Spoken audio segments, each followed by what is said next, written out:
what it is, what it isn't. So we were talking about, this is like some ancient knowledge. We're talking ancient knowledge. What it is and what it isn't. What it is, what it isn't. So ancient cultures, right? These ancient cultures, right, that hasn't been taught to read and write. From an oral tradition, they don't have any read and write. So when they don't learn to read and write, they're all taught orally, and it's all to do with a lot of meaning, keyword being meaning. This is how they actually translate, and it's more like a telepathic, even given message. This is how it's through the heart, because the heart is 15 times more stronger than the brain's magnetic field, and you're going to realize there's big reasons behind that. With the heart makes the decisions about where you're supposed to go in life. The brain helps it get there, like, you know. So I was just thinking about some example, I don't know if this works perfectly, but the mountain, like, so if someone's brain was telling them to go to the top of the mountain, but really it's only because he's seen the other guy go to the top of the mountain, then really, you know, maybe he wasn't built for that. And at the end of the day, he will probably die trying, or maybe even to get there, and then he won't be, you know, as successful as he thought it was going to be at the end of the day. But and his heart might have been telling him the whole time to not do that and not go that way and go back the other way. So at the end of the day, if you are always living by your heart, you'll always make the right decisions.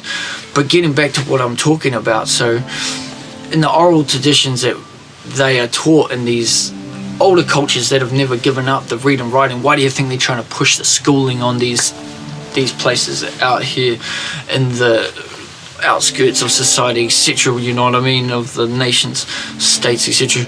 But you know what I mean, the read and writing, learning to read and write, apparently gives you like it's a biolinguistic, there's a lot of research going into this, but breaking it down, basically what I know is that it will give you, it's the ego, it gives you the voice in the brain. If you never read and write, you know about what it is. Now coming back to the core topic about what I'm talking about, what it is, when they see an animal, they see what it is. They see the hooves, they see the arms, they see the hooves, the legs, etc., the head, the eyes. They see what it is.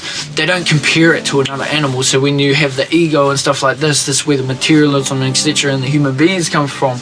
Like, if you could even link it to that, they don't compare it to the other animal. They don't say it's got bad hooves compared to this animal. They see it for what it is. And that's what I'm talking about. We should see things for what it is, and really living with the heart, not with the mind. And the mind should help you get there. So the true way of the mountain scenario, the different mountainous scenario, wrapping themselves in total different ways that hope you can really actually understand where I'm going with this. If your heart tells you to go to the top of the mountain, your mind should be negotiating your way there. Your mind is to help you negotiate through the world, not make the decisions about where you're actually heading in life in the general sense, true sense, bigger sense, higher self sense. Live with the heart. And peace, y'all. That's brainwaves combined. Love, peace. Gotta start with the love and peace. That's one point that I must have forgotten. Please get into the 4 agreements. 4 agreements.